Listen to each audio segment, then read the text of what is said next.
here's a story from The World. I've noticed it, and if you're a frequent flyer, you may have as well. Departure, this is Southjet 227. We got some rough chop, I'd say moderate to... I'd say severe turbulence, definitely severe turbulence. Definitely severe turbulence. Denzel Washington as the flight captain trying to reassure passengers in the 2012 movie Flight. Since that movie came out, flights have only gotten bumpier. So say scientists in the UK after researching this for a decade. The reason they point to? Climate change.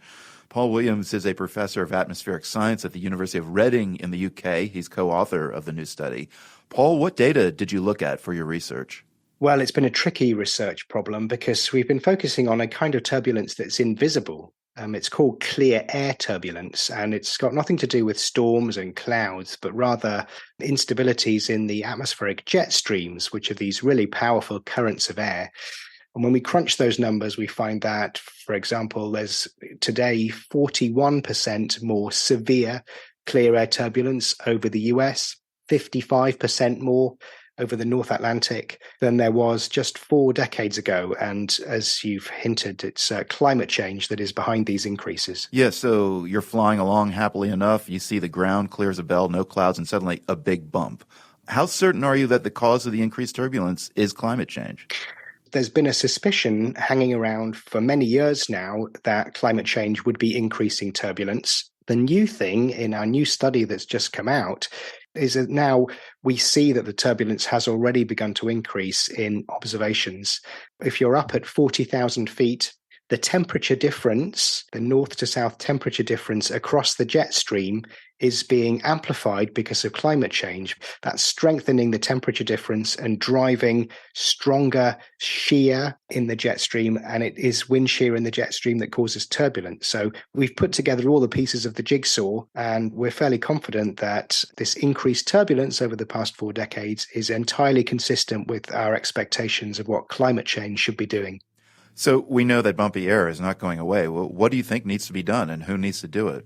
Is it government regulations or the airlines? It's both, and passengers as well. Of course, the simple advice is just to keep your seatbelt fastened at all times. That's what the pilots do. It's certainly what I do when I fly.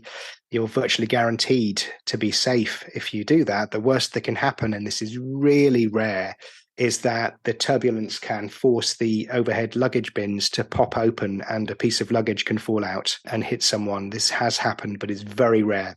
As a word of comfort, I suppose, and some of your listeners might be on their way to the airport as they're listening to this, only 0.1% of the atmosphere at flight cruising levels has severe turbulence in it that's strong enough to lift you out of your seat if you're not seatbelted. So the chances of your particular flight seeking out this 0.1% of the atmosphere are pretty small. The thing is, though, of course, that if you add this up over all the planes that are in the skies, sooner or later, one of them will encounter it, but it's almost certainly not going to be yours. So I hope that's some sort of comfort to listeners who are heading to the airport in the coming days and weeks. Well, I'll certainly take it, Paul. Thank you for that.